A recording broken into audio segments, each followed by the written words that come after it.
সাল ১৯৭৫। ঢাকার সবচেয়ে ধনী বিজনেসম্যানদের একজন মমতাজুল করিম প্রায় ৭ কোটি টাকা খরচ করে নিজের একমাত্র মেয়ের বিয়ে দেন ঢাকা মেডিকেল কলেজের এক ছাত্রের সাথে। যৌতুক হিসেবে সাথে দেন ১০০ ভরি সোনা, ঢাকার মতিঝিলে ৩ তলা একটা বাড়ি, ডাটসন ব্র্যান্ডের সম্পূর্ণ নতুন একটা গাড়ি, আর সেই সাথে ঘরের সমস্ত ফার্নিচারও। ভেবেছিলেন মেয়ের সুখের কোনো কমতি হবে না, কিন্তু কয়েক বছর যেতে না যেতেই তার মেয়েকে পাওয়া যায় ঠিক এই অবস্থায়। নিজের বেডরুমেই অবস্থায় পড়েছিল তার নিথর দেহ, গলাটা আর ডান হাতের পাশেই ছোট্ট একটা ব্লেড। কিন্তু কি হয়েছিল তার মেয়ের সাথে? কেন এত টাকা পয়সা, এত প্রভাব প্রতিপত্তি থাকার পরেও তার মেয়ে এই পথ বেছে নিল? নাকি এর পেছনেও ছিল ভয়ঙ্কর কোনো সত্য? এটা সেই ঘটনা যেটা ১৯৭৮ সালে পুরো বাংলাদেশ নাড়িয়ে দিয়েছিল। দেশের প্রায় প্রতিটা পত্রিকা প্রতিদিন এটা নিউজ কভার করত, যা গ্রামের মানুষদের পুঁথি সাহিত্যের মধ্যেও একটা বিশাল জায়গা করে নিয়েছিল।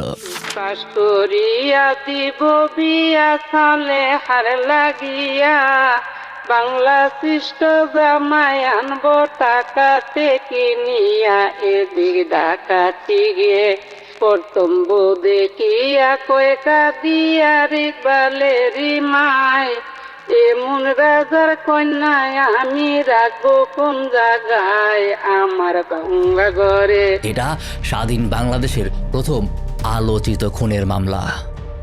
Welcome to the show beyond the headlines with Maruf, and this is the complete story of Saleha Iqbal murder case.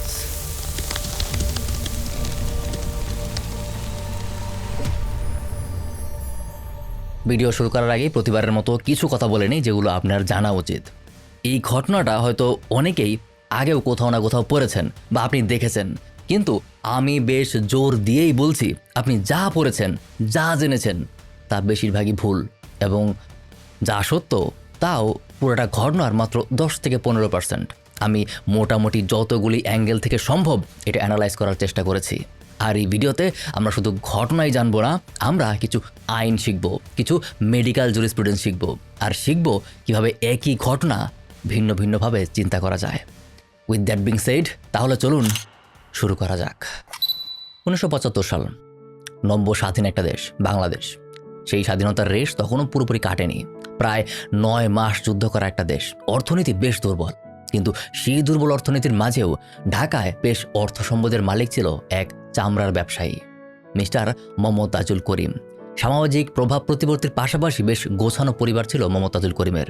৭ ছেলের পর তার ঘরে এক মেয়েরও জন্ম হয়, তার নাম রাখা হয় সালেহা। ৭ ভাইয়ের অত্যন্ত আদরের বোন ছিল সালেহা, ঠিক যেন রূপকথার ৭ ভাই চম্পার মতো, ৭ রাজকুমারের একটা মাত্র বোন পারুলের মতো। এই জন্যই সালেহাকে কেউ কখনো সালেহা ডাকতোই না, সবাই ডাকতো খুকি নামে। এভাবেই সবার আদরে বড় হয়ে উঠছিল সালেহা। এভাবেই বড় হতে হতে সালেহার বয়স হয়ে যায় ১৫ বছর, পড়তো ক্লাস 7-এ। পড়াশোনার প্রতি খুব একটা মন অবশ্য সালেহার ছিল না, তবে মমতাজুল করিমেরও ওইটা নিয়ে কোনো মাথা ব্যথা ছিল না। সালেহা তার একমাত্র ছোট মেয়ে, ৭ ভাইয়ের একটা মাত্র বোন। তার এত সম্পদ আছে, সে যদি পড়ালেখা নাও করে তাও কোনোদিন তার কোনো কিছুর অভাব হবে না। হয়তো এমন কিছুই ভেবেছিলেন করিম সাহেব। সেই বয়সেই তিনি তার জন্য যোগ্য পাত্র খুঁজতে শুরু করেন, আর সেই সময় এইটাই রেওয়াজ ছিল, তাই পাত্র পেতে তার খুব বেশি দিন লাগেওনি। ছেলে ঢাকা মেডিকেল কলেজের শেষ বর্ষের ছাত্র, পড়াশোনায় খুবই ভালো, কয়েক বছরের মাঝেই ডাক্তার হয়ে যাবে। বাবা সুপ্রিম কোর্টের রিটায়ার্ড অফিসার, তার উপর ফুরফুরার পীর সাহেবদের বংশধর। তখনকার বিউটি স্ট্যান্ডার্ড অনুযায়ী ইকবাল ছিল দেখতে অনেক হ্যান্ডসাম, আর তার উপর বিয়ের প্রস্তাবটা নিয়েও আসে মমতাজুল করিমের আপন চাচাতো ভাই শেখ আনসারুজ্জামান। সব বিবেচনা করে তিনি তার মেয়ের জন্য ইকবালকেই পারফেক্ট পাত্র হিসেবে ঠিক করেন। দুই পরিবারের সম্মতিতে বেশ ধুমধাম করে বিয়ে হয়ে যায় সালেহার। বিয়ের আয়োজন করতে মমতাজুল করিমকে প্রায় ৭ লাখ টাকা খরচ করতে হয়। তবে এই ৭ লাখ টাকাকে বর্তমান ৭ লাখ টাকার সাথে গুলিয়ে ফেলবেন না। মুদ্রাস্ফীতি অ্যাডজাস্ট করলে ১৯৭৫ সালে ৭ লাখ টাকার বর্তমান মূল্য হয় ৬,৮০,০০,০০০ টাকা, অর্থাৎ প্রায় ৭ কোটির মতো। সেই সাথে তিনি তার মেয়েকে ১০০ ভরি সোনার অলংকার, ইকবালকে বাজারের লেটেস্ট মডেলের ব্র্যান্ড নিউ একটা গাড়ি, নগদ ৩,৭৫,০০০ টাকা, যার বর্তমান মূল্য প্রায় ৩.৫ কোটির কাছাকাছি, এভাবে ঢাকার মালিবাগে বাড়ি করার জন্য আলাদা 1,80,000 টাকা, যার বর্তমান প্রায় কোটি টাকার সমান। পাশাপাশি তিনি ইকবালের বাড়ির ফার্নিচার থেকে শুরু করে টেপ রেকর্ডার, টিভি সব একদম নিজেই সেট করে দেন। অর্থাৎ মেয়েকে তিনি যে লাইফস্টাইল দিয়ে বড় করেছেন, শ্বশুরবাড়িতে গিয়েও যেন সেই লাইফস্টাইলটাই সে মেনটেন করতে পারে, সেই ব্যবস্থাই তিনি করে দেন। শ্বশুরবাড়ি গিয়ে যেন কোনো কিছুতেই তাকে অ্যাডজাস্ট করে চলতে না হয়, তাকে যেন কম্প্রোমাইজ করতে না হয়। সব গুছিয়ে নেওয়ার পর সালেহাও বেশ খুশি খুশি গিয়েই শ্বশুরবাড়িতে ওঠে। সালেহার শ্বশুর অর্থাৎ ইকবালের বাবা অনেক আগেই মারা গিয়েছিলেন, তাই শ্বশুরবাড়িতে সে আর ইকবাল বাদে পরিবারের সদস্য ছিল মাত্র 2 জন, সালেহার মা সৈয়দা বেগম আর ইকবালের ছোট ভাই বাবুল। বাবুল নিজেও মেডিকেলের স্টুডেন্ট, স্পেসিফিক্যালি বললে সে ছিল ডেন্টাল সেকশনের স্টুডেন্ট, মানে দাঁতের ডাক্তার। আর ছিল এক বোন ডেইজি। তবে ডেইজির বিয়ে হয়ে যাওয়ার কারণে সে সবসময় তার শ্বশুর বাড়িতেই থাকতো। এই ছিল মোটামুটি ইকবালের পরিবারের স্ট্রাকচার। তবে পরিবারের বাইরেও আরও 2 জন ছিল, যাদের সাথে পরিবারের বাইরের সদস্য হলেও তারা পরিবারের সদস্যের মতোই থাকতো। এক গাড়ির ড্রাইভার আনোয়ার, আর 14 বছরের এক কাজের মেয়ে মনোয়ারা। এই পুরো গল্পটা ইকবাল আর সালেহাকে নিয়ে হলেও গল্পের সবথেকে ইম্পর্টেন্ট ক্যারেক্টার আসলে এই 14 বছরের মেয়ে মনোয়ারা। কিভাবে ইম্পর্টেন্ট সেটা সামনেই জানতে পারবেন। ইকবালদের বাড়িতে মনোয়ারের পাশাপাশি তার মাও কাজ করত, কিন্তু তার মা কাজ করত পার্ট টাইম হিসেবে, আর মেয়ে মনোয়ারা ছিল একদম ফুল টাইম। বেতন ছিল মাত্র 10 টাকা। হ্যাঁ, পুরো 1 মাসের বেতন 10 টাকা। আগেও বলেছি 1975 সালে 10 টাকা আর এখন 2026 সালে 10 টাকা এক না।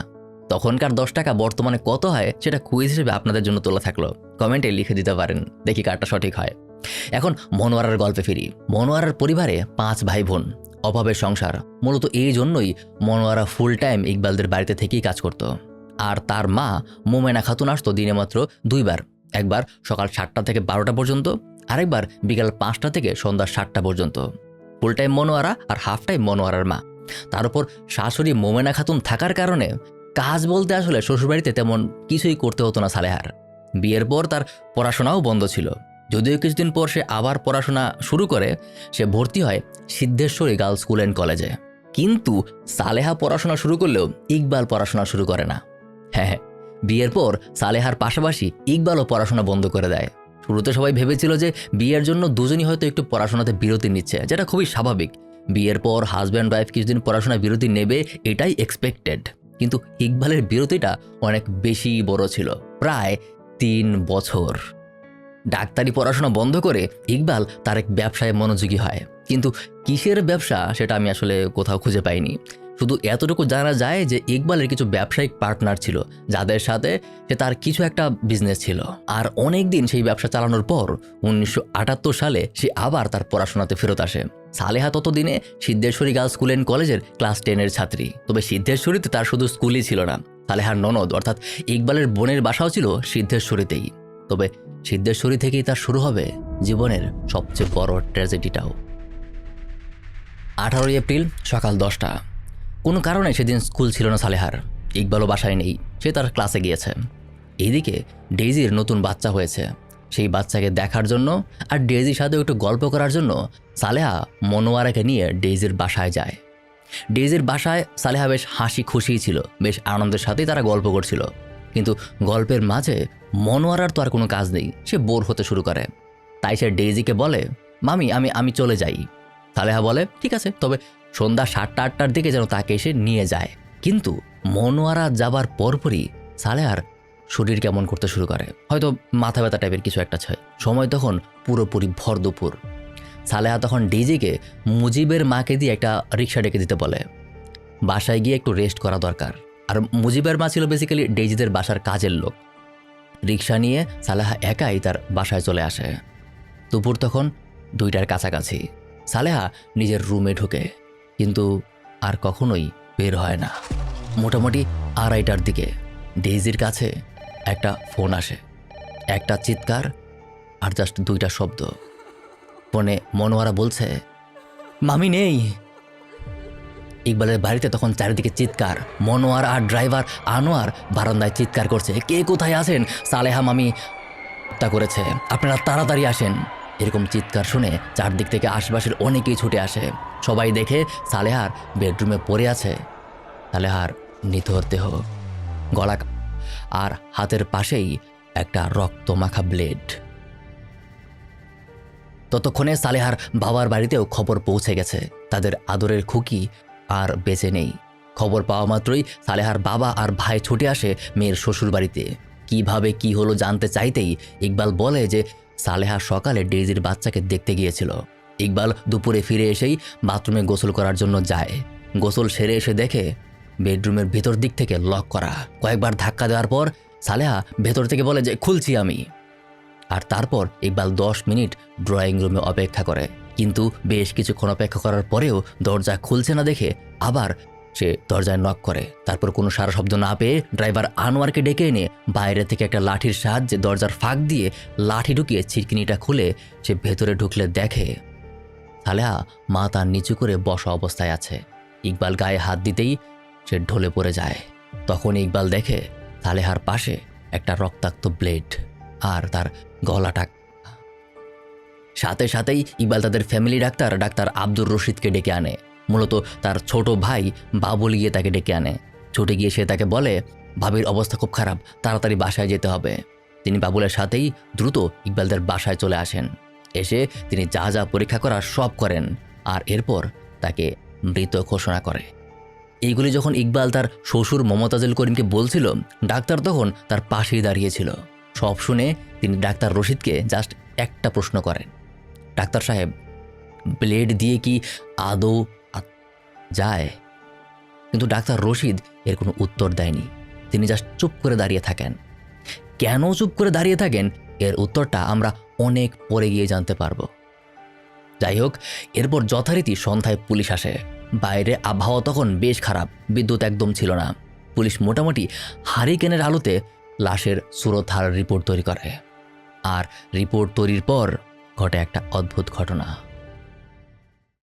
পুলিশ যখন পোস্টমর্টমের জন্য লাশ ঢাকা মেডিকেলে পাঠানোর কথা বলে, তখন সালেহার বড় ভাই শহীদুল পুলিশকে রিকোয়েস্ট করে লাশ যেন কোনোভাবেই ঢাকা মেডিকেলে না পাঠানো হয়, পোস্টমর্টেমটা যেন অন্য কোথাও করা হয়। আর কেনই বা এই নাটা করে এটার উত্তরও আমরা পরে জানতে পারবো। শহীদুলের অনেক রিকোয়েস্টের পরেও পুলিশ কিছুতেই ডেড বডি অন্য কোথাও পাঠাতে রাজি হয় না, কারণ মালিবাগ চৌধুরীপাড়া তখন ঢাকা মেডিকেলের আন্ডারেই পড়তো আর নিয়ম অনুযায়ী তাকে সেখানেই পাঠাতে হবে। আনুমানিক রাত 9:30টার দিকে সালেহার ডেড বডি ঢাকা মেডিকেলে পাঠানো হয়। সেই সাথে পরিবারের প্রত্যেকটা মানুষও মেডিকেলের মর্গের সামনে গিয়ে উপস্থিত হয়। পোস্টমর্টেম শুরু হয় পরদিন সকাল 7টায়। পোস্টমর্টেম অফিসার ছিল ডাক্তার মোজাম্মেল হোসেন চৌধুরী, আর তার সাথে ডেড বডির কাটার দায়িত্ব ছিল রবি ডোম নামের একজন। পোস্টমর্টেমের পর জানানো হয় সত্যি সত্যি সালেহা তো করেছে। রিপোর্টের কজ অফ ডেথ লেখা হয় ডিউ টু হেমারেজ, মানে রক্তক্ষরণ, আর ডেথটাকে আইডেন্টিফাই করা হয় অ্যান্টিমর্টেম অ্যান্ড নেচার হিসাবে। অর্থাৎ পোস্টমর্টেমেও আসে যে সালেহা তাই করেছে। মোটামুটি সবাই, এমনকি সালেহার পরিবার স্পেসিফিক্যালি তার বাবাও বিশ্বাস করে নেয় যে পোস্টমর্টেম রিপোর্ট তো আর মিথ্যা হতে পারে না। তারপর যথারীতি লাশ ইকবালদের বাসায় পাঠানো হয়, সাথে সালেহার পরিবারও যায়। বাইতুল মোকাররমের সামনেই সালেহার জানাজা অনুষ্ঠিত হয়। এরপর সেখান থেকে লাশ জুরাইন কবরস্থানে নিয়ে দাফন করে দেওয়া হয়। কিন্তু কবরস্থানে ইকবালকে অনেকেই অনেক কিছু বলতে চায়, কিন্তু মমতাজুল করিম সবাইকে চুপ করে দিয়ে বলে যে ইকবালকে কেউ যেন কিচ্ছু না বলে, কারণ ইকবালের পায়ের নিচেই সালেহার বেহেশত। হ্যাঁ, এই ফেক হাদিসটা তখন অনেক প্রচলিত ছিল। যাই হোক, দাফন শেষে সবাই যার যার বাড়ি ফিরে যায় অ্যান্ড কেস ক্লোজড। কিন্তু হঠাৎ ঠিক 4 দিনের মাঝেই ইকবালের বাড়িতে পুলিশ আসে। পুরো পরিবার, এমনকি কাজের মেয়ে মনোয়ারা, ড্রাইভার আনোয়ার সহ সবাইকে খুনের দায়ে গ্রেফতার করে নিয়ে যায়। এই কেসের গুরুত্ব এমন হয়ে যায় যে এর জন্য 3 জন আলাদা আলাদা বিচারক নিয়োগ করা হয়, যারা নিজেরাও ঠিক করতে পারছিল না যে মামলার রায় কি দেবে। মামলার রায় নিয়ে স্বয়ং বিচারকদের মাঝেই দ্বন্দ্ব শুরু হয়ে যায় এবং শেষ পর্যন্ত মেজরিটি ভোটিংয়ের মাধ্যমে 3 মাসের মাথায় ইকবালের ফাঁসি ঘোষণা করা হয়। আর শুধু ইকবাল না, তার মা সৈয়দা বেগম এবং ড্রাইভার আনোয়ার, ডাক্তার মোজাম্মেলকেও আলাদা আলাদা শাস্তি দেওয়া হয়। কিন্তু প্রশ্ন আসে, ঠিক কি এমন হয়েছিল সালেহার সাথে? এমন কি ঘটনা ঘটেছিল যে সলভড হয়ে যাওয়া কেস পুরো কিছুদিনের মাঝেই এইভাবে 180 ডিগ্রি ঘুরে গেল? এমন কি আইনি জটিলতা ছিল যে স্বয়ং বিচারকরাও এক একজন এক এক রকম রায় দিচ্ছিল। 18 এপ্রিল সালেহার জানাজার পর সবাই নিজেদের বাড়ি ফিরে যায়। সালেহার পরিবারও বাড়ি ফিরে যায়। তবে বাড়ি ফিরেই সালেহার বড় ভাই শহীদুল ইসলাম নিজেদের পরিবারের মধ্যে আলোচনা করে যে এইটা খুন হতে পারে কিনা। কারণ মমতাজুল করিম যখন ডাক্তারকে জিজ্ঞাসা করে যে ব্লেড দিয়ে হত্যা করা যায় কিনা, ডাক্তার কিন্তু কোনো উত্তর দিতে পারেনি। ডাক্তার চুপ হয়ে দাঁড়িয়ে থাকে। ইভেন ঢাকা মেডিকেল কলেজে লাশ নিয়ে যাওয়ার পর তারা লক্ষ্য করে যে ইকবাল অনেক বেশি টেনশনে আছে। যেখানে তার অনেক বেশি কষ্ট আর দুঃখে থাকার কথা, সেখানে সে টেনশনে কেন? আর ফাইনালি ঢাকা মেডিকেল কলেজের যে ডাক্তার পোস্টমর্টেম রিপোর্টটা করেছে সে সরাসরি ইকবালের পরিচিত। ইকবাল নিজেও ঢাকা মেডিকেল কলেজের ফাইনাল ইয়ারের ছাত্র। ঢাকা মেডিকেল থেকে ময়না তদন্তের রিপোর্ট প্রভাবিত করা তার জন্য খুব কঠিন কিছু না। আর ঠিক এই কারণেই যখন পুলিশ প্রথম দিন সালেহার বডির সুরতহাল রিপোর্ট করছিল, তখনই সালেহার ভাই শহীদুল বডিটা ঢাকা মেডিকেলে না নিয়ে অন্য কোথাও নিয়ে যাওয়ার জন্য রিকোয়েস্ট করেছিল। আর এই সব চিন্তা করেই সালেহার পরিবার সিদ্ধান্ত নেয় মামলা করার। 2 দিন পর 20 এপ্রিল সালেহার বড় ভাই শহীদুল করিম ইকবালের বিরুদ্ধে মতিঝিল থানায় এফআইআর দায়ের করে। শুধু এফআইআর না, সালেহার বড় ভাই নতুন করে আবার পোস্টমর্টেম করারও আবেদন করে। একই সাথে যৌতুকের মালামাল, টাকা পয়সা, সোনাদানা, গাড়ি বাড়ি যা ছিল সব জব্দ করার জন্য লিখিত আবেদন করে। কারণ তারা ধারণা করে ইকবাল আর তার আত্মীয়রা এগুলো বিক্রি করে সাক্ষ্য প্রমাণ নষ্ট করতে পারে। হয়তো এই পয়েন্টে অনেকেই ভাবছেন যে দ্বিতীয় পোস্টমর্টেম না হয় ঠিক আছে, কিন্তু যৌতুকের মালামাল জব্দের জন্য পুলিশের কাছে আবেদন, যৌতুক তো এমনিই বেআইনি হওয়ার কথা। উত্তর হলো না, তখন অবধি যৌতুক বেআইনি ছিল না। উল্টো যৌতুক ছিল তখনকার একটা সর্বজন স্বীকৃত সামাজিক প্রথা। বাংলাদেশের প্রথমবারের মতো যৌতুক বিরোধী আইন প্রণীতই হয় 1980 সালে। ইভেন বলা হয় যে 1978 সালের এই কেসের কারণেই 80 সালে এই আইনটা প্রণয়ন করা হয়। অর্থাৎ সরাসরি এই আইনের পেছনে এই মামলাটার ভূমিকা আছে। যাই হোক, যেদিন এফআইআর করা হয় সেই দিনই ইকবালকে গ্রেফতার করে ফেলা হয়। এমনকি ইকবালের পাশাপাশি মনোয়ারা আর আনোয়ারকেও গ্রেফতার করে ফেলা হয়। আর সেই দিনই মামলা চলে যায় সরাসরি ডিটেকটিভ ব্রাঞ্চে। ডিটেকটিভ ব্রাঞ্চের ইন্সপেক্টর নুরুল ইসলাম তালুকদারের উপর পুরো দায়িত্বটা ফেলে দেওয়া হয়। আর তিনি ইকবালকে গ্রেপ্তারের পাশাপাশি তার পুরো পরিবারকে, এমনকি ভাড়াটিয়ারদেরও সেই দিনই জিজ্ঞাসাবাদ করেন। তার পরদিনই সকাল 6টায় একজন ম্যাজিস্ট্রেটকে সাথে নিয়ে সালেহার লাশটা জুরাইন কবরস্থান থেকে তোলা হয়।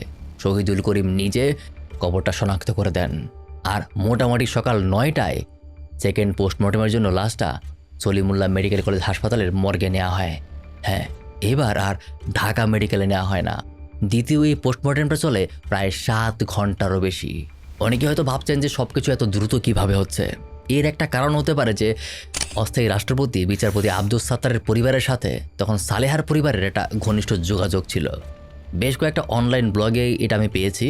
তো অনলাইন ব্লগ আবার খুব বেশি ভরসার যোগ্য না। যাই হোক, পোস্টমর্টেম চলে সকাল 9টা থেকে বিকাল 4টা পর্যন্ত। আর এইবার দায়িত্বে থাকে মোট 4 জন ডাক্তার।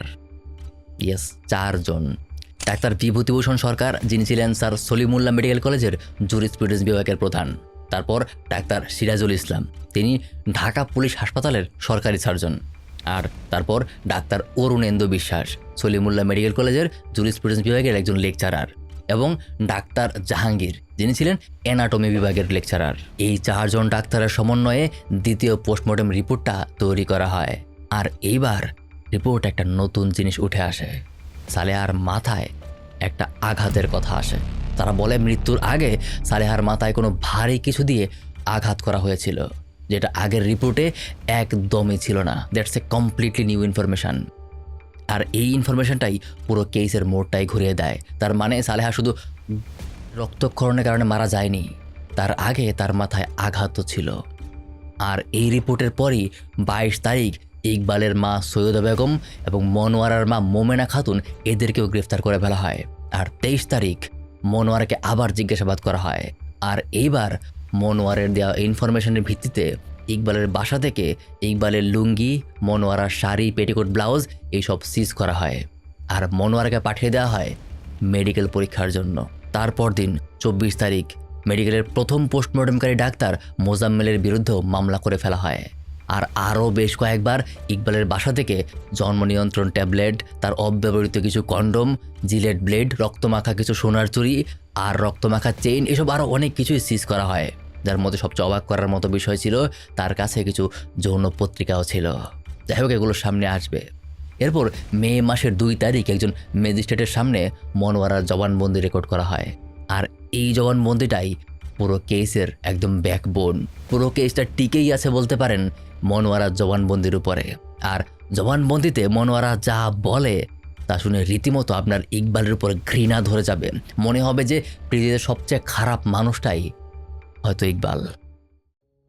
মনোয়ারা তার জবানবন্দিতে বলে সে রাতের বেলায় ড্রয়িং রুমে ফ্লোরে ঘুমাতো, আর ড্রয়িং রুমটা সালেহা আর ইকবালের বেডরুমের ঠিক পাশেই ছিল, যেটা একটা করিডোর দিয়ে কানেক্ট করা ছিল। ঘটনার প্রায় 3-4 মাস আগে একদিন গভীর রাতের বেলা ইকবাল চুপি চুপি তার রুমে আসে আর তাকে কুকাজের প্রস্তাব দেয়।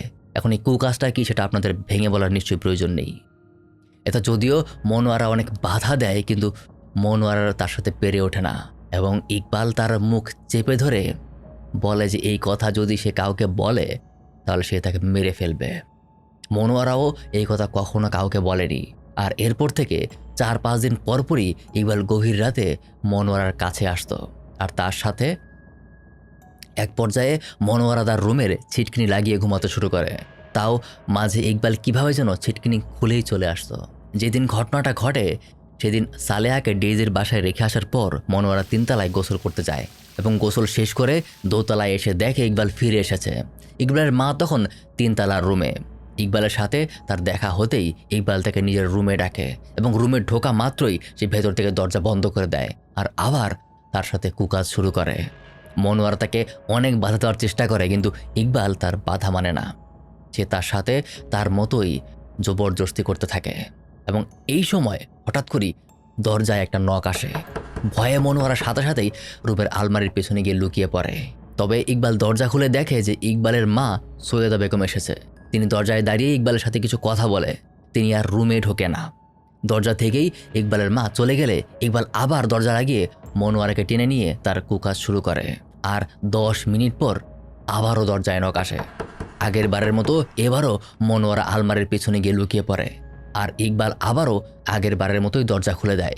ভেবেছিল হয়তো এইবারও তার মা এসেছে, কিন্তু দরজা খুলতেই সে দেখে সালেহা দাঁড়িয়ে আছে।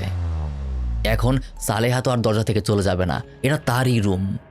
সে রুমে ঢুকে পড়ে আর ঢুকেই মনোয়ারাকে কাপড় চোপড় ছাড়া অপ্রস্তুত অবস্থায় দেখে ফেলে। সাথে সাথেই সালেহা বলে ওঠে, তোমরা ঘরের ভিতর দরজা বন্ধ করে কি করছিলে?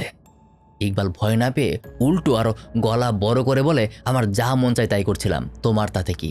সালেহা বলে যে নিশ্চয়ই তোমরা কুকাজ করছিলে, আমি সবাইকে বলে দেব, এক্ষুনি বলে দেবো সবাইকে। এটা শুনতেই মনোয়ারা ভয় পেয়ে রুম থেকে বের হতে যাচ্ছিল, তখনই সালেহা তার হাত ধরে ফেলে আর তাকে আটকে দেয়।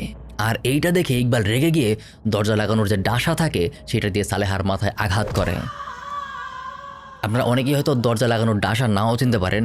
এটা আসলে আগের দিনে দরজার ভেতর থেকে লাগানোর জন্য ইউজ করা বেশ শক্ত আর মোটা একটা কাঠের টুকরা। সালেহার মাথায় এই কাঠের আঘাত পেয়ে সাথে সাথেই সজ্ঞান হয়ে মেঝেতে পড়ে যায়। এইটা দেখি মনোয়ারা তাড়াতাড়ি 3 তলায় গিয়ে ইকবালের মায়ের কাছে এটা বলে দেয় যে ইকবাল সালেহাকে মাথায় আঘাত করেছে আর সালেহা বেহুশ হয়ে গেছে। এইটা শোনা মাত্রই ইকবালের মা তাড়াতাড়ি নিচে নেমে আসে আর মনোয়ারাকে পানি নিয়ে আসতে বলে।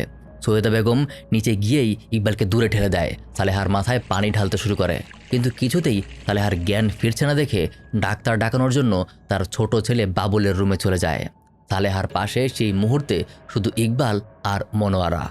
ইকবাল সালেহার হাত ধরে পালস চেক করে দেখে যে সালেহার পালস পাওয়া যাচ্ছে না, অর্থাৎ সালেহা মারা গেছে। সাথে সাথেই ইকবাল তার ঘরেই একটা ব্লেড নিয়ে সালেহার হাতে ধরে। মনোয়ারা তখন ইকবালের হাত ধরে ফেলতে চায়, তাকে বাধা দেওয়ার চেষ্টা করে, কিন্তু ইকবাল মনোয়ারাকে সাথে সাথে গালে একটা চর মারে আর বলে এটা কাউকে বললে তাকেও মেরে ফেলবে। আর তারপর সে সালেহার কেটে দেয়। সৈয়দা বেগম যখন ফিরে এসে দেখে সালেহার কাটা এবং তার ছেলেই এই কাজ করেছে, তিনি ইকবালকে অনেক বকাঝকা করেন। তিনি বারবার বলতে থাকেন জ্ঞান না আসলে না আসতো, কিন্তু এইটা সে কেন করতে গেল। কিন্তু দিন শেষে সে তার ছেলে, পরিস্থিতি যে করেই হোক সামাল দিতে হবে। তিনি সাথে সাথে মনোয়ারাকে নিয়ে রান্নাঘরে চলে যায় এবং তাকে বলে যে এই ঘটনা কাউকে না বলতে। তাকে অনেক টাকা পয়সার গহনার লোভ দেখায়। তারপর আবার ইকবালের রুমে ফিরে গেলে ইকবাল ড্রাইভার আনোয়ারকে ডেকে আনতে বলে। আনোয়ার তখন 3 তলায় ছিল। আনোয়ার আসলে ইকবাল আনোয়ারের কাছে সাহায্য চায় যে এখন সে কি করবে। আনোয়ার তখন বুদ্ধি দেয় যে তো দেখাতে হলে দরজাটা ভেতর থেকে লাগানো দেখাতে হবে। এরপর ইকবাল আর আনোয়ার মিলে কাঠের ডাসা, কাঠের টুকরো, ঝাড়ু এসব দিয়ে বাইরে থেকে দরজাটা ভেতর থেকে কেমনে বন্ধ করা যায় সেইটার প্র্যাকটিস করে। তারপর ফাইনালি ভেতর থেকে দরজা বন্ধ করে সবাই চিৎকার করতে শুরু করে। মনোয়ার আর আনোয়ার বারান্দায় গিয়ে প্রতিবেশীদের ডাকতে শুরু করে। আর কয়েকজন আসার পরই তাদের সামনে বাইরে থেকে একটা লম্বা কাঠি দিয়ে দরজার ফাঁক দিয়ে তারা খিল খুলে ভেতরে ঢোকে। এরপর যথারীতি ইকবাল ফোন করে তার শ্বশুরবাড়িতেও জানায়। সন্ধ্যায় পুলিশ আসে অ্যান্ড পরবর্তী ঘটনা আপনারা অলরেডি জানেন। কিন্তু এইটা ছিল মনোয়ারার জবানবন্দি ভার্সান, অর্থাৎ মনোয়ারা যেটা বলেছে সেটাই বললাম। কিন্তু লিগ্যাল ডোমেইনে কোনো কেস প্রমাণের জন্য তো স্পেসিফিক্যালি ক্রিমিনাল কেসে কোনো কিছু কেউ বললেই সেটাই সত্যি এটা ধরে নেওয়া যায় না। এমনকি নিজের দোষ স্বীকারোক্তিও আসলে আমলে নেওয়া হয় না যদি সেটা অন্যান্য এভিডেন্স দ্বারা সমর্থিত না হয়। এর অবশ্য একটা কারণ আছে, কারণ এটা না করলে দেখা যাবে যে একজনের দোষ আরেকজন স্বীকার করে দিতে পারে। আবার অনেক সময় হয় যে অপরাধ 4-5 জন মিলে করেছে, কিন্তু একজন সেই সব দোষ নিজের ঘাড়ে নিয়েছে এবং বাকি অপরাধীদের পার পাইয়ে দিচ্ছে। সুতরাং সেই প্রিন্সিপাল অনুযায়ী ইকবাল যদি নিজেও বলে সে খুন করেছে, তাহলে কোর্ট সেটা অ্যাকসেপ্ট করবে না। কোর্ট তার স্টেটমেন্ট প্রমাণের জন্য এডিশনাল সাক্ষ্য প্রমাণ চাইবে। তবে ইকবাল সেটা করে না, সে শুরু থেকেই নিজেকে নির্দোষী দাবি করে আসে। মনোয়ারা জবানবন্দির পর অর্থাৎ মে মাসের 6 তারিখ ইকবালের বিরুদ্ধে 302 ধারা, আর তার মা সৈয়দা বেগমের বিরুদ্ধে 202 ধারা, আর ড্রাইভার আনোয়ারের বিরুদ্ধে 193 এবং 201 ধারা সেট করে পুলিশ চার্জশিট দায়ের করে। একই সাথে প্রথম পোস্টমর্টমকারী ডাক্তার মোজাম্মেল হক চৌধুরীর বিরুদ্ধেও মিথ্যা রিপোর্ট দেওয়ার কারণে আর হত্যা চাপা দেওয়ার কারণে চার্জশিট দেওয়া হয়। কিছুদিনের মধ্যেই মামলাটা চলে যায় সামরিক আদালতে, কারণ তখন সামরিক শাসনই চলছিল। 1978 সালের কথা বলছি। সামরিক আদালতে 23 জুন থেকে একদম পুরোদমে বিচার কাজ শুরু হয়। কিন্তু এই বিচার করতে গিয়ে এমন তথ্য আর এমন যুক্তি উঠে আসে যা শুনে স্বয়ং বিচারকরাও কনফিউজড হয়ে পড়ে। এখন একটু পানি খেয়ে মাথা ঠান্ডা করে বসুন, কারণ এখনই শুরু হবে আমাদের আসল অ্যানালাইসিস। আমরা অ্যাভেলেবল সব ইনফরমেশনগুলিকে খুঁটিয়ে খুঁটিয়ে দেখব, বোঝার চেষ্টা করব সত্যি কি সালেহার ন্যায় বিচার পেয়েছিল, নাকি আসলেই এটা একটা ছিল। কারণ এখন থেকে আমরা যা যা বলবো তার সবই আসবে একটা জিনিস থেকে, আর সেইটা হলো কোর্টের শুনানি, মানে অ্যাকচুয়াল কোর্ট হিয়ারিং। এটা ট্রান্সক্রিপশন 23 জুন 1978 থেকে শুরু করে 6 আগস্ট পর্যন্ত প্রতিটা সাক্ষীর জবানবন্দি, প্রতিটা জেরা, দুই পক্ষের উকিলের প্রতিটা যুক্তি ওয়ার্ড ফর ওয়ার্ড আলোচনা করব। আদালতে ছিল 3 জন বিচারক, wing commander Sabaruddin Ahmed, major Ashraf Ali and third প্রথম শ্রেণীর ম্যাজিস্ট্রেট এস শফিউজ্জামান। এই এস শফিউজ্জামানের নামটা বেশ ভালো করে মনে রাখবেন, কারণ এই মানুষটা শেষে এমন একটা কাজ করবে যা পুরো মামলাটাকেই 180 ডিগ্রি ঘুরিয়ে দেবে। কিন্তু সেটা পরে। বিচারক গেল, এখন আসি একটু আইনজীবীর প্যানেলে। আসামি পক্ষে ছিল, মানে ইকবালের হয়ে লড়ছিল অ্যাডভোকেট মোহাম্মদ আজম আর অ্যাডভোকেট খন্দকার মাহবুব হোসেন। হ্যাঁ, খন্দকার মাহবুব হোসেন বাংলাদেশের অন্যতম সেরা ফৌজদারি আইনজীবীর একজন। আর সরকার পক্ষে ছিল পাবলিক প্রসিকিউটর মোহাম্মদ আলী আর AKM খলিলুর রহমান। দুই পক্ষে সাক্ষী ছিল টোটাল 45 জন। আসলে সাক্ষী ছিল 49 জন, কিন্তু 45 জনের সাক্ষ্য গ্রহণ করা হয়। তো চলুন প্রথম সাক্ষী দিয়ে শুরু করা যাক। মামলার বাদী, অর্থাৎ যিনি মামলাটা করেছেন সালেহার বড় ভাই শহীদুল করিম। শহীদুল করিম আদালতে যা যা বলেন তার বেশিরভাগই আপনারা অলরেডি জানেন, যেমন 7 ভাই 1 বোন, বিয়ে হয়েছিল 7 ডিসেম্বর 1975, এই সবই আপনারা জানেন। কিন্তু একটা জিনিস জানেন না, যেটা নতুন ইনফরমেশন। তিনি বলেন যে যৌতুক হিসেবে এত কিছু দেওয়ার পরেও বিয়ের পরও ইকবাল সালেহার কাছে আরও টাকা দাবি করত। ইয়েস, এত কিছু দেওয়ার পরেও ইকবাল নাকি আরও টাকা দাবি করত। তারপর আসে ক্রস এক্সামিনেশন, অর্থাৎ জেরা। আসামি পক্ষের উকিল খন্দকার মাহবুব হোসেন শহীদুল করিমকে জেরা শুরু করে। আর এইখান থেকেই আমরা প্রথমবার ইকবালের পক্ষের গল্পটা শুনতে পাবো। আচ্ছা, এখানে একটা জিনিস বুঝিয়ে বলি, যারা আইন জানেন না, মানে জেরা, ক্রস এক্সামিনেশন এই জিনিসটা আসলে কি। এইটা হলো এক পক্ষের সাক্ষী যখন কথা বলে, মানে কথাটা শেষ করে, তখন উল্টো পক্ষের উকিল তাকে প্রশ্ন করে, তার সাক্ষ্যের দুর্বলতাটা বের করার চেষ্টা করে। এখানে উকিল সরাসরি কোনো তথ্য দেয় না, বরং প্রশ্নের আকারে তার নিজের থিওরিটা সাজেস্ট করে। বাংলায় একে বলে ইঙ্গিতমূলক প্রশ্ন বা লিডিং কোয়েশ্চেন। খেয়াল করবেন যে জেরায় উকিল যা বলে সেটা কিন্তু সত্য না। জেরায় উকিল যা বলে তা সবসময় সত্য না, সেটা তার দাবি, তার সাজেশন। সাক্ষী সেটা মানতেও পারে, নাও মানতে পারে। আর ঠিক এই কারণেই জেরা বিষয়টা খুব ইন্টারেস্টিং, কারণ এইখানে দুই পক্ষের দুই রকম বাস্তবতা একদম মুখোমুখি দাঁড় হয়ে যায়। তো চলুন দেখি আসামি পক্ষের আইনজীবী খন্দকার মাহবুব শহীদুল করিমকে আসলে কি সাজেস্ট করেছিলেন। তিনি প্রশ্ন করেন যে আপনার বোন কি মানসিক অস্থিরতায় ভুগছিল? শহীদুল বলেন যে না, এটা সত্য না। উকিল আবার বলেন যে অস্থিরতায় ভোগার এক পর্যায়ে হঠাৎ করে অভিমান করে সে 42টা কুইনাইন খেয়ে সালেহা করেছে, এটা কি সত্য? শহীদুল আবার বলেন যে না। মানে আপনি বুঝতে পারছেন যে ডিফেন্সের পুরো থিওরিটা হলো সালেহা মানসিকভাবে অসুস্থ ছিল, তাকে চিকিৎসার জন্য প্রচুর কুইনাইন খাওয়ানো হয়েছিল, আর সেই কুইনাইনের সাইড ইফেক্ট হিসেবেই সালেহা মানসিক ভারসাম্য হারিয়ে সে করে। এখন এই কুইনাইন জিনিসটা মামলায় বারবার আসবে, তাই একটু বুঝিয়ে বলি। কুইনাইন হলো ম্যালেরিয়ার একটা পুরনো ওষুধ। আর সত্যি বলতে অতিরিক্ত কুইনাইন খেলে কিছু মানুষের কনফিউশন, ডিসওরিয়েন্টেশন, মাথা ঘোরা এসব হতেই পারে। মেডিকেলি এটাকে বলা হয় যে সিনকোহিনিজম। ডিফেন্স এই সায়েন্সটাকেই ব্যবহার করার চেষ্টা করে। তারা বলে যে কুইনাইন আসলে সালেহার মাথা নষ্ট করে দিয়েছিল, তার মাথা এলোমেলো করে দিয়েছিল। আর যদি একটু রিলেট করার চেষ্টা করেন, সালেহা ডেজিজের বাসা থেকে চলে এসেছিল কেন? কারণ তার শরীর খারাপ লাগছিল, স্পেসিফিক্যালি তার মাথা ঘুরছিল। সো সামহোয়াট কিন্তু কানেক্ট করা যায়, রাইট? ওকে, জেরার একদম শেষে মাহবুব হোসেন তার আসল কার্ডটা খেলেন। তিনি শহীদুল করিমকে জিজ্ঞাসা করেন যে বোন মারা যাওয়ার পর আপনারা সম্পদ ফেরত পাওয়ার জন্য দরখাস্ত করেছিলেন? শহীদুল করিম স্বীকার করে যে হ্যাঁ, করেছিলাম, অ্যান্ড দ্যাটস ইট। এটাই ছিল ডিফেন্সের সবচেয়ে বড় মাস্টার স্ট্রোক। এই একটা স্বীকারোক্তির উপর ভিত্তি করে ইকবালের পক্ষ মানে ডিফেন্স মামলাটাকে এমনভাবে ফ্রেম করে যে সালেহা নিজেই আত্মহত্যা। এখন সালেহার পরিবার যেহেতু মেয়ে নেই, যৌতুকের টাকা তো এখন নষ্ট হবে, তাই যে কোনো মূল্যে সালেহার পরিবার যৌতুকের দেওয়া গাড়ি, সোনা, টাকা ফেরত পাওয়ার জন্য একটা মিথ্যা খুনের মামলা সাজিয়েছে। এটাও সামহাট কানেক্ট করা যায় এইভাবে যে সালেহার মৃত্যুর পরই সালেহার বড় ভাই শহীদুল করিম ইকবালের কাছে টাকা, পয়সা, গাড়ি সব ফেরত চায়, কিন্তু ইকবাল কিছুটা বিমুখ থাকে, কাইন্ড অফ দিতে চায় না আর কি। আর এরপরই মামলাটা হয়। এইবার আসেন সেই মানুষের কাছে যাকে নিয়ে আমরা ভিডিও শুরুতে বলেছিলাম, চুপ করে দাঁড়িয়ে থাকা সেই doctor, family doctor Abdur Rashid. তিনি বলেন ঘটনার দিন বাবুল এসে তাকে ডেকে নিয়ে যায়। তিনি গিয়ে দেখেন ইকবাল লাশের পায়ের কাছে বসা, আর তাকে একটা ব্লেড দেখিয়ে এসে বলে যে ফুকি করেছে। ডাক্তার পরীক্ষা করে সালেহাকে মৃত ঘোষণা করেন, আর তারপর ইকবাল তাকে একটা ডেথ সার্টিফিকেট দিতে বারবার রিকোয়েস্ট করে, কিন্তু ডাক্তার রশিদ সেটা দিতে রাজি হয় না। এখানে ইকবালের ডেথ সার্টিফিকেটের জন্য রিকোয়েস্ট করাটার কথা কিন্তু মনে রাখবেন। এবার আসেন ইকবালের দুই বন্ধুর কাছে, ডাক্তার জাকারিয়া আর ডাক্তার হারুন। এরা দুজন ঢাকা মেডিকেল কলেজেরই ইন্টার্ন ডাক্তার, ইকবালের সহপাঠী। এদের সাক্ষ্যে একটা জিনিস বেরিয়ে আসে যেটা প্রসিকিউশনের জন্য একদম গোল্ড মাইন। তারা বলে ঘটনার দিন তারা ইকবালের বাসায় গিয়ে দেখে ইকবাল তার মৃত স্ত্রীর পায়ের কাছে বসে কান্নাকাটি করছে, কিন্তু লাশটা থেকে তাদের সন্দেহ হয়। আর সবচেয়ে ইম্পর্টেন্ট, তারা রুমে ফিরে গিয়ে বকশির মেডিকেল জুরিসপ্রুডেন্স বইটা ঘেটে দেখে, আর তখন তাদের সন্দেহ আরও পাকা হয়। বকশি নামের সাথে হয়তো মেডিকেলের স্টুডেন্টরা বেশ ভালো রিলেট করতে পারবেন, হয়তো পারবেন, জানি না এখনও পড়ানো হয় কিনা, পড়ানো হলে কমেন্টে জানাতে পারেন। আর বাকিদের জন্য বকশির বই একটা বিখ্যাত মেডিকেল জুরিসপ্রুডেন্সের টেক্সট বুক।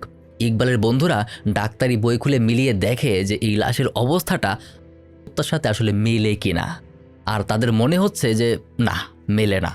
তখন ডিফেন্সে প্রশ্ন করে আপনাদের যদি সন্দেহই হলো তাহলে থানায় গিয়ে সেই সন্দেহের কথা পুলিশকে বলেননি কেন? সন্দেহ হলো বই ঘেটে দেখলেন আর চুপ করে বসে থাকলেন, পুলিশকে বললেন না, এর মানেটা আসলে কি? তখন তারা কোনো কথা বলতে পারে না। এখন একটা মজার কথা বলি, ক্রিমিনাল কেসের একটা কোর ফিলোসফি হলো যে ক্রিমিনাল মামলায় কখনোই আপনাকে এইটা প্রমাণ করতে হয় না যে আসামি সম্পূর্ণ নির্দোষ। শুনতে একটু ওয়ার্ড লাগতে পারে, কিন্তু আপনাকে এইটা প্রমাণ করতে হয় না যে আসামি নির্দোষ। আপনাকে জাস্ট আসামের বিরুদ্ধে আনা অভিযোগগুলির উপর সন্দেহ তৈরি করতে হয়। কারণ ক্রিমিনাল কেসে কাউকে শাস্তি দিতে গেলে আপনাকে তার অপরাধ বিয়ন্ড রিজনেবল ডাউট প্রমাণ করতে হবে, অর্থাৎ 1% সন্দেহ থাকা যাবে না যে সেই অপরাধটা নাও করতে পারে। এইটাই ক্রিমিনাল মামলার ফান্ডামেন্টাল প্রিন্সিপাল। এটা লিগ্যাল ফিলোসফি সেট করাই আছে যে চাই তোমরা 100 অপরাধী মুক্ত ছেড়ে দাও, কিন্তু নিশ্চিত করো যে কোনো নিরপরাধ মানুষ যেন কখনো সাজা না পায়। এর কারণ হলো একবার এক অপরাধীকে শাস্তি দিয়ে ফেললে সেটা কখনো রাষ্ট্র ফেরত দিতে পারে না। জাস্ট ইমাজিন, আপনি কাউকে যথাযথ প্রমাণ ছাড়া 10 বছরের জন্য জেল দিয়ে ফেললেন। এখন 10 বছর পরে যদি প্রমাণ হয় যে সে দোষী ছিল না, তাহলে দুনিয়ার এমন কেউ নাই, এমন কোনো কিছু নাই যে তাকে তার হারানো 10টা বছর ফেরত দিতে পারবে। কিন্তু একবার অপরাধীকে ছেড়ে দিলেও পরে সেই একই অপরাধীকে আবার ঠিকই ধরা যায়। তাই অপরাধীকে ছেড়ে দেওয়ার চেয়ে নিরপরাধকে শাস্তি দেওয়ার দায়টা রাষ্ট্রের উপর অনেক বড়। আর এই জন্যই মূলত এই প্রিন্সিপাল। যাই হোক, অনেক একাডেমিক কথা বলে ফেলতেছি মনে হয়, ঘটনায় ফিরি।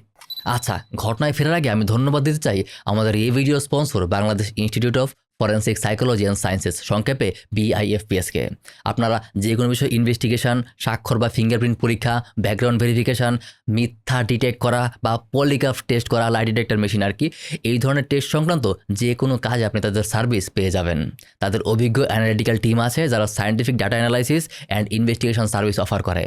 সার্ভিসের পাশাপাশি তাদের কিছু কোর্সও আছে, যেমন body language analysis, hand writing analysis and personality test, neurolinguistic programming NLP। যদি হিউম্যান বিহেভিয়ার আরও ভালোভাবে বুঝতে চান তাহলে তাদের কোর্সগুলি আপনি এক্সপ্লোর করতে পারেন। বিস্তারিত জানতে তাদের ওয়েবসাইট আর কন্ট্যাক্ট ডিসক্রিপশন আর পিন কমেন্টে দেওয়া রইল। নাও get back to the topic. এবার বলি এই কেসের সবচেয়ে গুরুত্বপূর্ণ, একই সাথে সবচেয়ে বিতর্কিত, আবার সবচেয়ে হৃদয় বিতারক সাক্ষীর কাছে। বছরের কাজের মেয়ে মনোয়ারা। মনে আছে যে ভিডিও শুরুতে বলেছিলাম এই পুরো গল্পের সবচেয়ে ইম্পর্টেন্ট ক্যারেক্টার আসলে আনোয়ার আর মনোয়ারা। এইবার আপনি বুঝবেন যে কেন।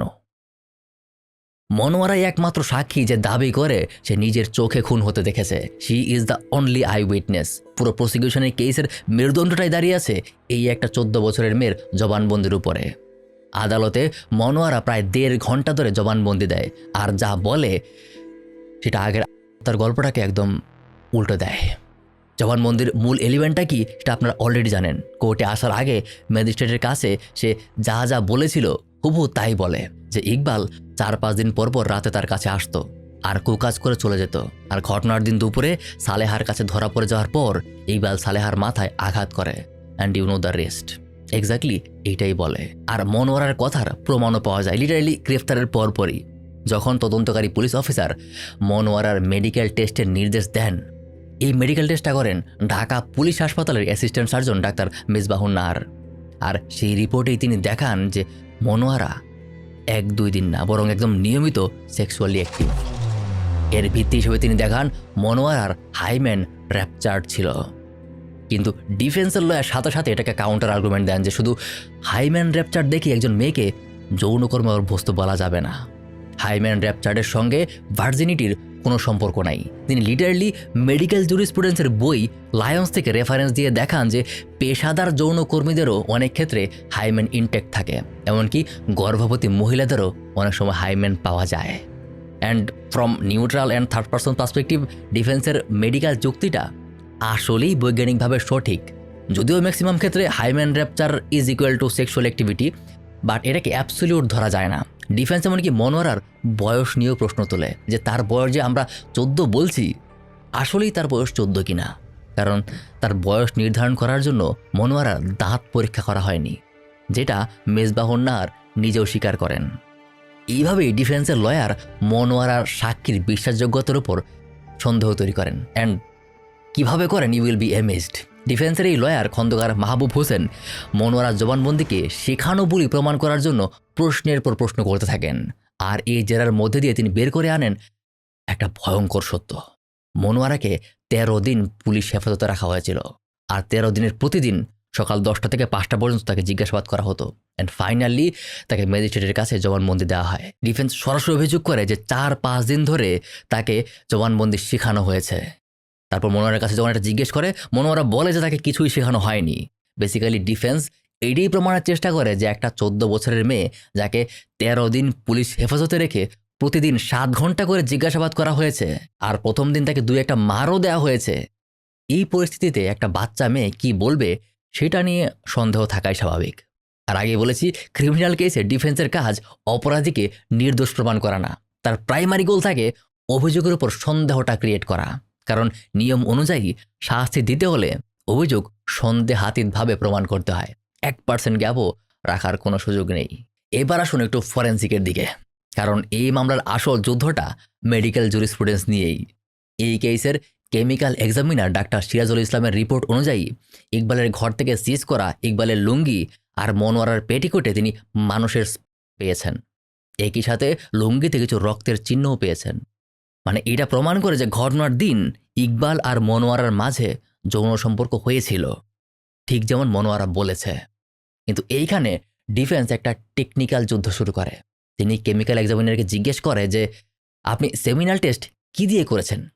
ডাক্তার বলে যে হাইড্রোক্লোরিক অ্যাসিড দিয়ে নর্মাল টেম্পারেচারে করেছি। ডিফেন্স সাথে সাথে মেডিকেল জুরিসপ্রুডেন্সের বই থেকে রেফারেন্স দিয়ে বলেন যে শুক্রাণু হলো খুবই সূক্ষ্ম একটা জিনিস, একটু নাড়া খেলেই ভেঙে যায়।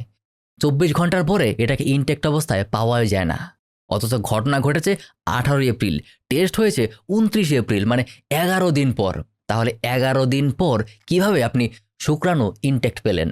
একজন সাধারণ লয়ার হলে হয়তো এই ফরেন্সিক রিপোর্ট মেনে নিত, কিন্তু Mahbub Hossain medical text book একদম প্রপারলি স্টাডি করে এসে সেই রিপোর্টটাকেই চ্যালেঞ্জ করে বসে। এবার আসি মামলার সবচেয়ে জটিল অংশটা, 2টা পোস্টমর্টেমে। প্রথম পোস্টমর্টেম করেছিল ডাক্তার মোজাম্মল হোসেন চৌধুরী, আর সেই রিপোর্টে বলা হয়েছিল যে এটা, কিন্তু সালেহার পরিবার সেই রিপোর্টে সন্তুষ্ট হয়নি। তাই দ্বিতীয়বার লাশ কবর থেকে তোলা হয় আর দ্বিতীয় পোস্টমর্টেম করে 4 জন ডাক্তারের সেই টিম। এই টিম কিন্তু তাদের রিপোর্টে বলে যে মৃত্যুর কারণ মাথায় আর গলায় আঘাত। যেহেতু মাথায় আঘাত আছে তাই এটা মার্ডার, কিন্তু প্রথম পোস্টমর্টেম রিপোর্টে কিন্তু মাথায় আঘাতের কথা ছিলই না। আর ঠিক এই কারণেই প্রথম পোস্টমর্টেমকারী ডাক্তার মোজাম্মেলের বিরুদ্ধেও কিন্তু মামলা হয়, খুন চাপা দেওয়ার অভিযোগে। শুধু এইটাই না, ডাক্তার মোজাম্মেল রিপোর্টেও লিখেন যে হৃৎপিণ্ড, ফুসফুস, যকৃত, প্লীহা, অন্নালী সব কিছু হেলদি আছে, এগুলোতে কোনো সমস্যা নেই। কিন্তু লাশ যে কেটেছিল রবি ডোম, সে বলে সে 14 বছর ধরে লাশ কাটার কাজ করছে, আর সে সাধারণত বুক, পেট, মাথা এই 3টাই কাটে। কিন্তু সালেহার ক্ষেত্রে ডাক্তার মোজাম্মেলের নির্দেশে সে শুধু পেটের মাথা আর বুক কিছুই খোলা হয়নি। এটা থেকে সরকার পক্ষের লয়ার সে বলে যে যে অঙ্গগুলি খোলাই হয়নি, যে অঙ্গগুলি দেখেনি নাই, সেগুলো হেলদি আছে কিনা সেই রিপোর্ট আপনি কিভাবে দেন? তার মানে পোস্টমর্টেম অবশ্যই প্রশ্নবিদ্ধ। ডিফেন্সও ছাড় দেওয়ার লোক না, যেহেতু প্রথম পোস্টমর্টেম প্রশ্নবিদ্ধ তাই সে এবার দ্বিতীয় পোস্টমর্টেমটাকে প্রশ্নবিদ্ধ করে ফেলে। কিভাবে?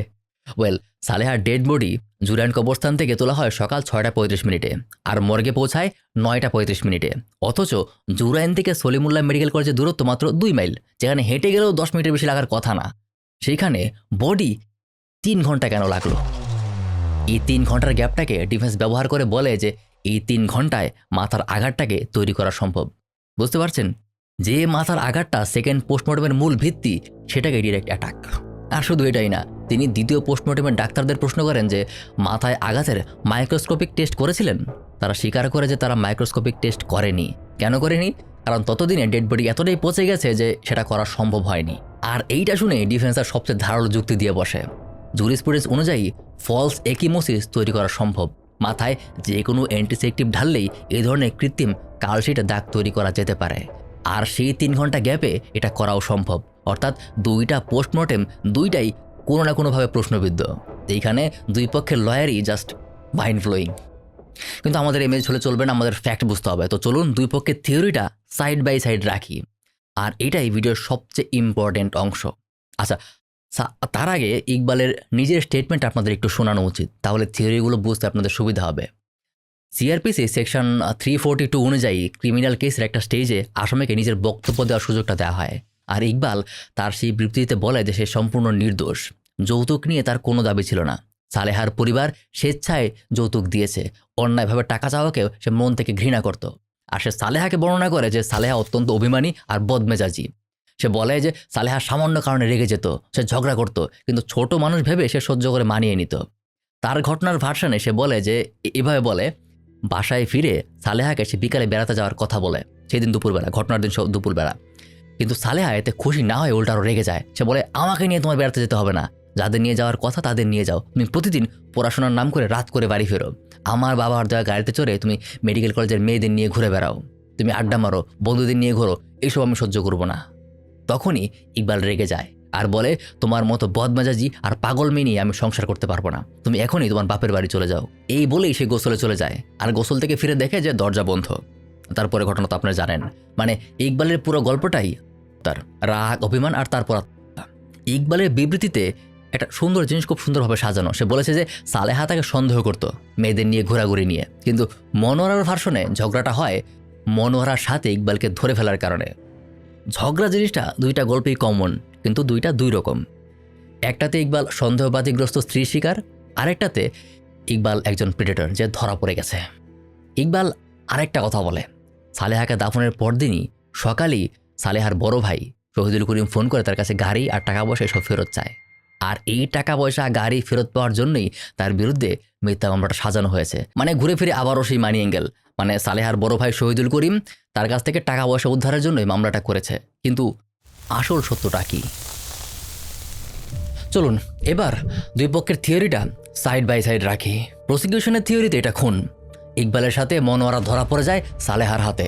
ঝগড়া হয়, এক পর্যায়ে ইকবাল কাঠের ডাসা দিয়ে সালেহার মাথায় আঘাত করে, সালেহা পড়ে যায়। তারপর ইকবাল পালস দেখে ব্লেড দিয়ে কাটে। পুরো ঘটনাটাকে বলে সাজায়। এই থিওরির মেরুদণ্ড হলো মনোয়ারার আই উইটনেস, তার জবানবন্দি, প্লাস দ্বিতীয় পোস্টমর্টেম রিপোর্ট, প্লাস কাপড়ে পাওয়া যাওয়া। আর ডিফেন্সের থিওরি এটা সালেহা মানসিকভাবে অসুস্থ, কুইনাইন খাওয়ানো হয়েছিল, সেদিন ইকবালের সাথে ঝগড়াও হয়। ইকবাল রাগ করে বলে বাপের বাড়ি চলে যাও, তারপর গোসলে যায়। আর সালেহা রাগ আর অভিমানে দরজা বন্ধ করে ব্লেড দিয়ে গলাকে হত্যা করে। এই থিওরি মেরুদণ্ড হলো রক্তের প্যাটার্ন, ব্লেডে অনুপস্থিত ফিঙ্গারপ্রিন্ট আর ইকবালের বেশ স্বাভাবিক আচরণ। এবার একটা একটা করে ডিফেন্সের বড় যুক্তিগুলো একটু দেখি, আর প্রসিকিউশন কিভাবে সেগুলোকে হ্যান্ডেল করে সেটাও দেখি। ডিফেন্সের প্রথম বড় যুক্তি, রক্ত কোথায় ছিল। তাদের যুক্তি যে সালেহাকে শুইয়ে ঘটা হলে রক্ত গলা আর ঘাড় বেয়ে পেছনে যেত, মেঝেতে ছড়িয়ে পড়তো, কিন্তু এখানে রক্ত পাওয়া যায় সালেহার বুকে, শাড়ি, ব্লাউজ আর পেটিকোটে। জুরিসপ্রুডেন্স অনুযায়ী মানুষ যখন গলা কেটে করে তখন সে বসে বা দাঁড়িয়ে করে, শুয়ে করে না, রক্ত সামনে পড়ে, যেটা সালেহার কেসে হয়েছিল। দ্বিতীয় বড় যুক্তি, ব্লেডের ফিঙ্গারপ্রিন্ট।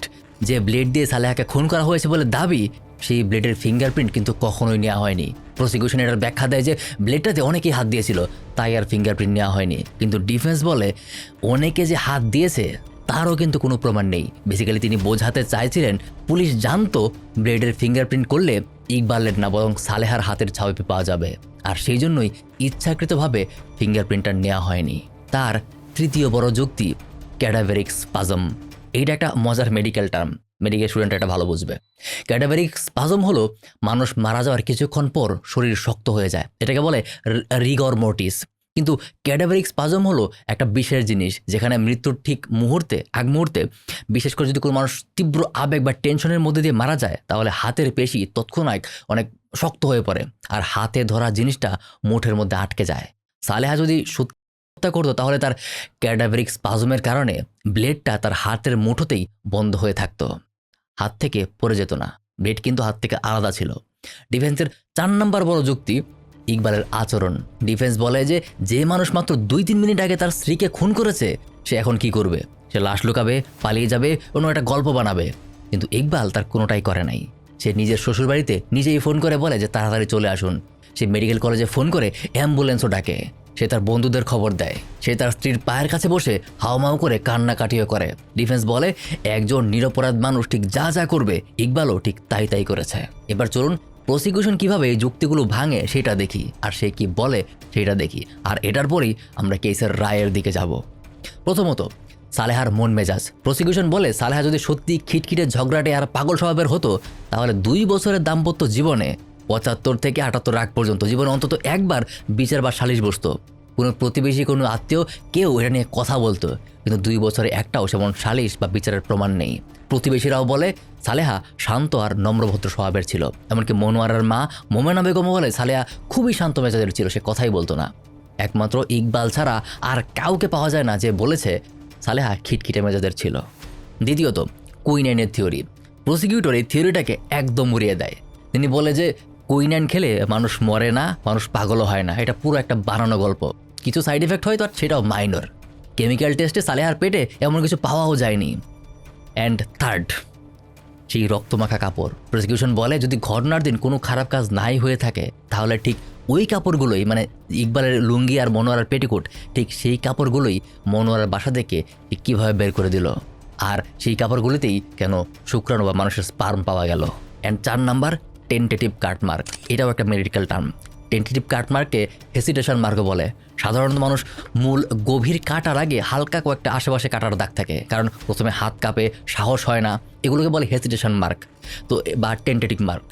সালেহার গলাও এরকম টেন্টেটিভ কাট মার্ক পাওয়া যায়। তবে এই মার্ক নিয়ে দুই পক্ষ আবার দুই রকম যুদ্ধ করে। প্রসিকিউশন বলে যে এই টেন্টেটিভ কাট মার্ক প্রমাণ করে যে ইকবাল যখন কাটছিল তখন মনোয়ারা বাধা দিয়েছিল, তাই এরকম টেন্টেটিভ কাট মার্ক তৈরি হয়েছে। অর্থাৎ সেখানে একটা দ্বিধা ছিল। মনোয়ারার আই উইটনেসও এই গল্পটাকে সাপোর্ট করে, কিন্তু ডিফেন্স বলে তা করলেও তো টেন্টেটিভ কাটমার্ক হয়। এটা জুরিসপ্রুডেন্স বইয়ে স্পষ্ট লেখা আছে। তিনি একদম বই বের করে দেখায় দেন যে টেন্টেটিভ কাটমার্ক তো তারও বেশি হয়, কারণ কাটার সময় সবচেয়ে বেশি দ্বিধাগ্রস্ত থাকে যে কাটবো কি কাটবো না। এরকম একই মার্ক প্রসিকিউশন বলছে খুনের প্রমাণ, ডিফেন্স বলছে তার প্রমাণ। এই জন্যই এই কেসটা কাভার করতে আমার এত সময় লেগেছে। প্রতিটা এভিডেন্স, প্রতিটা ডিটেল দুই দিকেই ব্যাখ্যা করা যায়। রক্তের প্যাটার্ন দুই দিকেই ব্যাখ্যা করা যায়, টেন্টেটিভ কাটমার্ক দুই দিকেই ব্যাখ্যা করা যায়, ইকবালের কান্না দুই দিকেই ব্যাখ্যা করা যায়। হয়তো সে সত্যিই শোকার্ত ছিল, নয়তো সে পুরোপুরি অভিনয় করেছে। এমনকি মনোয়ারার জবানবন্দি, হয়তো সে সত্যি বলেছে অথবা তাকে ওই 13 দিনের গ্যাপের মধ্যে শেখানো হয়েছে। আসলে এই মামলায় কোনো নিখুঁত উত্তর নেই। তাই আমি অনেক ক্রাইমকে স্টাডি করেছি, কিন্তু এত ব্যালেন্সড, এত দুই দিকে সমান ওজনের কেস আমি একটু কম দেখেছি। শুধু আমি একা না, আমার মতো স্বয়ং 3 বিচারকও এটার সাথে একমত হতে পারে নাই। সব সাক্ষী প্রমাণ শুনানি, অনেক যুক্তিতর্ক শেষে বিচারকরাও কনফিউজড হয়ে যায় যে কি করবে, নিজেদের মধ্যে আলোচনা করে। এবং শেষমেশ উইং কমান্ডার সফরউদ্দিন আহমেদ আর মেজর আশরাফ আলী এই দুজন বিচারক একদিকে যায়, আর তৃতীয় বিচারক ম্যাজিস্ট্রেট শফিউজ্জামান আর একদিকে। দুই বিচারকের রায় ছিল ইকবালকে 302 ধারায় দোষী সাব্যস্ত করে মৃত্যুদণ্ড, ফাঁসি। আর ইকবালের মা সৈয়দ বেগমকে 1 মাসের সশ্রম কারাদণ্ড আর 1000 টাকা জরিমানা। ড্রাইভার আনোয়ারকে 1 বছরের সশ্রম কারাদণ্ড আর 500 টাকা জরিমানা। 6 আগস্ট 1978 সালে এই রায় ঘোষণা করা হয়। কিন্তু তৃতীয় বিচারক, যিনি একটু আলাদা একটা ডিসেন্টিং রায় দেন। আর রায়টা এত ইন্টারেস্টিং, আমার মতে পুরো মামলার সবচেয়ে গুরুত্বপূর্ণ অংশ এটাই, যেখান থেকে আপনার ক্রিটিক্যাল থিঙ্কিং স্কিল ডেভেলপ করবে। তিনি ইকবালকে 302 না বরং 304 ধারায় দোষী সাব্যস্ত করেন। ফাঁসির বদলে তাকে 10 বছরের সশ্রম কারাদণ্ড দেন। আর ইকবালের মা আর ড্রাইভার দুজনকে একদম বেকসুর খালাস দিয়ে দেন। কিন্তু কেন? ওয়েল, এটা বুঝতে গেলে এখন আমাদেরকে একটু আইন অ্যানালাইসিস শিখতে হবে। কোনো সিচুয়েশনে কি হয় সেটা বুঝতে হবে।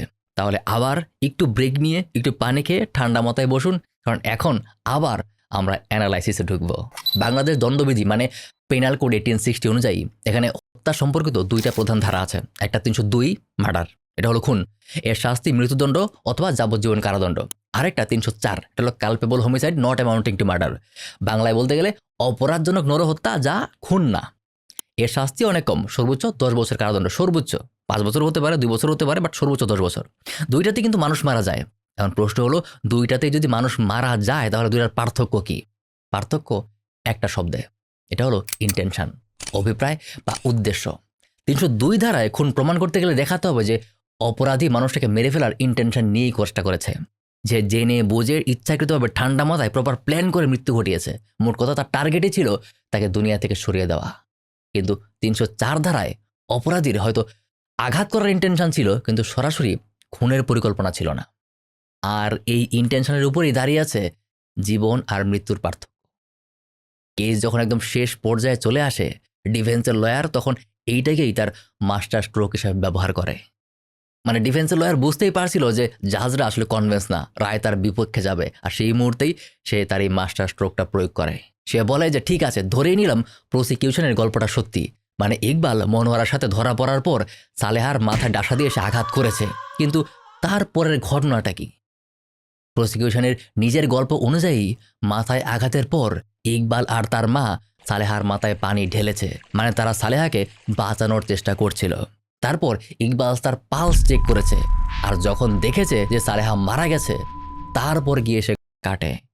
মানে যুক্তিটা হলো, এখান থেকেই তো প্রমাণ হয় যে ইকবালের সালেহাকে মারার ইন্টেনশন ছিল না। যদি মারার ইন্টেনশনই থাকতো তাহলে পানি বা কেন ঢালতে দিল, বা ঢাললো কেন, বাঁচানোর চেষ্টাই বা কেন করলো? বেসিক্যালি মাথায় আঘাতটা ছিল রাগের মাথায়, হঠাৎ করে হিট অফ দ্য মোমেন্ট সে হয়ে গেছে। তারপর ভয় পেয়ে গেছে যে নিজেকে কিভাবে বাঁচাবো। নিজেকে বাঁচানোর জন্য, বলতে গেলে প্রমাণ লুকানোর জন্য, ইকবাল সালেহার কেটে সেটাকে হত্যা বলে সাজায়। তার মানে কারাটা মারার জন্য ছিল না, ছিল প্রমাণ লুকানোর জন্য। আর যদি একদম প্রাণে মারার ইন্টেনশনই না থাকে তাহলে এটা 302 ধারা না, বরং এটা 304 ধারা। আর ডিফেন্স শুধু এটা বলেই থেমে যান নাই, তিনি 2টা কেসের রেফারেন্স দেখান। এই ঘটনার সাথে হুবহু মিলে যায় এমন কেস। এমন একটা কেস ছিল যে কেসের রেফারেন্স তিনি দেন যে এক ছেলের মায়ের সাথে একটা মেয়ে ঝগড়া করছিল, সেখানে মেয়েটা তার মাকে অপমান করছিল। মায়ের অপমান দেখতে না পেরে ছেলেটা রেগে গিয়ে মেয়েটার মাথায় লাঠি দিয়ে আঘাত করে বসে। সাথে সাথে মেয়েটার নাক মুখ কান দিয়ে রক্ত বের হতে শুরু করে আর সে অজ্ঞান হয়ে যায়। ছেলেটা ভাবে যে মেয়েটা মরে গেছে, তাই তাড়াতাড়ি প্রমাণ লুকানোর জন্য কাটে ঘি ঢেলে মেয়েটাকে সে ফেলে। কিন্তু পরে পোস্টমর্টেম রিপোর্টে ধরা পড়ে যে মেয়েটা তখনও জীবিত ছিল, অর্থাৎ তাকে জীবন্তই হয়েছে। সেই কেসে হাইকোর্ট বলে যে আসামির মেয়েটাকে মেরে ফেলার কোনো ইন্টেনশন ছিল না, সে প্রমাণ লুকানোর জন্য, আত্মরক্ষার জন্য এটা করেছে। আর তাই হাইকোর্ট একে 302 না বরং 304 ধারায় ফেলে, আর ছেলেটার শাস্তি হয় 5 বছর। এই আর্গুমেন্ট শুনে প্রসিকিউশনও তার বসে থাকবে না। তিনি বলেন, তিনি 304 ধারার থিওরিটাকে ভাঙার জন্য বলেন, ইকবাল একজন মেডিকেল স্টুডেন্ট, সে ঢাকা মেডিকেল কলেজের 5ম বর্ষের ছাত্র। সে খুব ভালো করেই জানে যে মাথা হলো শরীরের খুবই ভাইটাল একটা পার্ট, আর মাথায় ডাসা দিয়ে জোরে আঘাত করলে মানুষ মরে যেতে পারে। একজন সাধারণ মানুষ হয়তো নাও জানতে পারে যে মাথায় আঘাত করলে মানুষ কিভাবে আঘাত করলে, কতটা জোরে আঘাত করলে মানুষ মরে যাবে, কিন্তু একজন মেডিকেল স্টুডেন্ট সে তো 100% জানে। আর যেহেতু সে জেনে শুনে এরকম ভাইটাল একটা পার্টে কাঠ দিয়ে আঘাত করেছে, তার মানে তার নলেজ এটা ছিল যে এতে মৃত্যু হতে পারে, আর সেই নলেজে থাকাটাই 302 ধারার জন্য যথেষ্ট। একই ঘটনা, একই আইন, কিন্তু দুই পক্ষের দুই রকম ব্যাখ্যা। একজন বলছে ইন্টেনশন ছিল না তাই 304, আরেকজন বলছে নলেজ ছিল তাই 302। এরকম আরও অনেক আর্গুমেন্ট আছে। যেমন ডিফেন্স বলে যে ইকবাল খুবই সুদর্শন একজন যুবক, মেডিকেল কলেজের ছাত্র, তার টাকা আছে, গাড়ি আছে, তার পেছনে মেডিকেলের অনেক মেয়েই ঘোরে, সে চাইলেই যে কারোর সাথে যেতে পারে। কিন্তু এত সুযোগ থাকতে ইকবাল কেন একটা কাজের মেয়ে মনোয়ারার সাথে সম্পর্ক করতে যাবে? ভর দুপুরবেলা যখন যে কোনো মুহূর্তে সালেহা ফিরে আসতে পারে, তার ছোট ভাই বাবুল কলেজ থেকে আসতে পারে, তার মা রান্না করে আছে, ড্রাইভার 3 তলা থেকে নামতে পারে। ঠিক এই পরিস্থিতিতে ইকবাল কি করে মনোয়ারার সাথে খারাপ কাজ করার সাহসও পাবে? আর যদি ধরেও নেই যে ইকবাল খারাপ কাজ করেছে, তাহলে সেই মুহূর্তে যদি কেউ দরজা ধাক্কা দেয়, তাহলে ইকবাল কি জিজ্ঞেস না করেই সঙ্গে সঙ্গে দরজা খুলে দেবে? নিজের আর মনোয়ারার কাপড় চোপড় ঠিক করবে না? আর রুমে তো দরজা 2টো আছে, মনোয়ারা তো তখন চাইলেই অন্য দরজা দিয়ে দৌড়ে পালিয়ে যেতে পারতো, তাই না? তাও ধরলাম মনোয়ারা পালালো না। মনোয়ারার ভাষ্য অনুযায়ী সে আলমারির পিছনে লুকিয়ে পড়েছিল, কিন্তু বাস্তবে আলমারির সাথে দেয়ালে দূরত্ব মাত্র 2 ইঞ্চি, যেখানে তেলাপোকা ছাড়া কোনো মানুষের পক্ষে লুকানো সম্ভব না। তারপর সালেহার হাতের রক্তমাখা বালা আংটি যেগুলো পুলিশ সিজ করেছিল, সেগুলো কোর্টে হাজির করা হলো না কেন? কখনোই হাজির করা হয়নি, কারণ সেগুলো হাজির করলেই প্রমাণ হয়ে যেত যে সালেহার হাতে রক্তমাখা ছিল কিনা। মানে প্রতিটা পয়েন্টই, ডিফেন্সের প্রতিটা পয়েন্টই শার্প, প্রতিটা পয়েন্টই আপনাকে ভাবতে বাধ্য করবে। তবে প্রসিকিউশনের যুক্তিও কিন্তু আপনি ফেলে দিতে পারবেন না, তাদের কাছেও এনাফ এভিডেন্স আছে। যেমন লুঙ্গি আর পেটিকোটে বীর্যের উপস্থিতি, ইকবালের সাথে ডাক্তার মোজাম্মেলের ঘনিষ্ঠ সম্পর্ক, এমনকি মোজাম্মেলের প্রথম রিপোর্টটাতে অনেক কিছু ইগনোর করে যাওয়া। এইগুলিকে আপনি কিভাবে ডিবাঙ্ক করবেন? হোয়াট এভার হ্যাপেন্ড, একটা পরিবার তাদের আদরের মেয়েকে হারিয়েছে, 7 ভাই তাদের একমাত্র বোনকে হারিয়েছে। এই সত্যটা হয়তো কোনো থিওরি দিয়েই বদলায় না। বিচারকরা শেষ পর্যন্ত প্রসিকিউশনের পক্ষেই রায় দিয়েছেন। দুজনের রায় একমত হওয়ার কারণে মেজরিটি ভোটে সেটাই কার্যকর হয়। ইকবালের হয় ফাঁসি, আর ইকবালের মা সৈয়দ বেগমকে 1 মাসে সশ্রম কারাদণ্ড দেওয়া হয় আর 1000 টাকা জরিমানা। ড্রাইভার আনোয়ারকে 1 বছরের কারাদণ্ড আর 500 টাকা জরিমানা। And that's how the Saleha Iqbal murder case closes here. But the video is not over yet.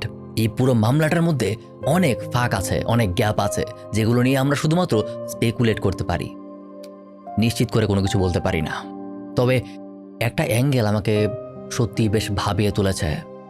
Prosecution অনেক কিছু বললেও তার নিজের থিওরির মাঝেই যে মনোয়ারাকে দিনের পর দিন করা হয়েছে, এইটা নিয়ে কোনো আলোচনা হয়নি। বছরের একটা মেয়ে, অভাবের সংসার, 10 টাকা মাসিক বেতনে চাকরি, একটা বড়লোকের বাড়িতে প্রতিদিন রাতে থেকে কাজ, জবানবন্দি অনুযায়ী তার নিয়োগকর্তা মাসের পর মাস তার উপর নির্যাতনদের চালিয়েছে। তারপর তাকে একটা খুন চোখের সামনে দেখতে হয়েছে, আর তারপর 13 দিন পুলিশ হেফাজতে রেখে তাকে প্রতিদিন 7 ঘন্টা করে জিজ্ঞাসাবাদ, তার প্রথম 2-3 দিন মারধরও করা হয়েছে। এটা নিয়ে কোনো আলোচনা হয়নি। কোথাও আলোচনা হয়নি।